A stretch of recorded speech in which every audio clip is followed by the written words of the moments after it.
नमस्कार. माझ्या यूट्यूब चॅनलमध्ये आपल्या सर्वांचे मनापासून स्वागत आहे. वेतन, भत्ते, वैद्यकीय बिलं, थकीत वेतन अदा करणेबाबत महत्त्वाची अपडेट.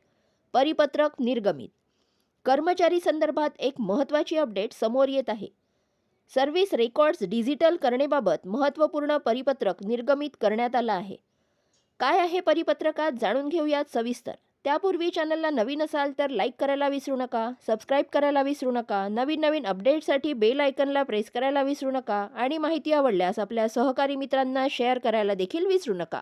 सदर परिपत्रकानुसार नमूद करण्यात आले आहे की शालार्थ प्रणालीवर योग्य कागदपत्रे अपलोड न झालेल्या कर्मचाऱ्यांचे व त्या शाळांच्या मुख्याध्यापक यांचे वेतन व इतर भत्ते, थकीत वेतन, वैद्यकीय बिलं माहे 15 फेब्रुवारी 2026 पासून खाजगी अनुदानित शाळांमधील अदा करता येणार नसल्याची बाब नमूद करण्यात आली आहे.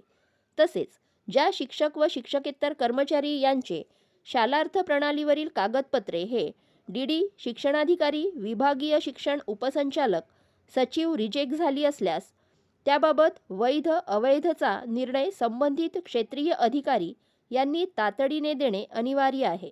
तसेच डी 2 स्तरावरील लॉग इनमधून डिजिटल सेवा रेकॉर्ड्स या प्रणाली अंतर्गत अपलोड नाहीत अशा सूचना संचालनालयाने 22/1/2026 नुसार देण्यात आल्या होत्या.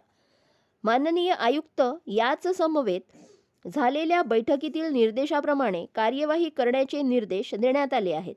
तसेच ज्या कर्मचाऱ्यांच्या वैयक्तिक मान्यता अथवा शालार्थ ID मान्यता आदेश तपासणी अधीक्षक ते विभागीय अध्यक्ष या स्तरावर अमान्य केलेले आहेत, तसेच ज्या कर्मचाऱ्यांचे कागदपत्रे डी स्तर 1 काम अद्याप पूर्ण झाले नाही अशा कर्मचाऱ्यांची वेतन व भत्ते अदा करणार येणार नसल्याचे स्पष्ट करण्यात आले आहे.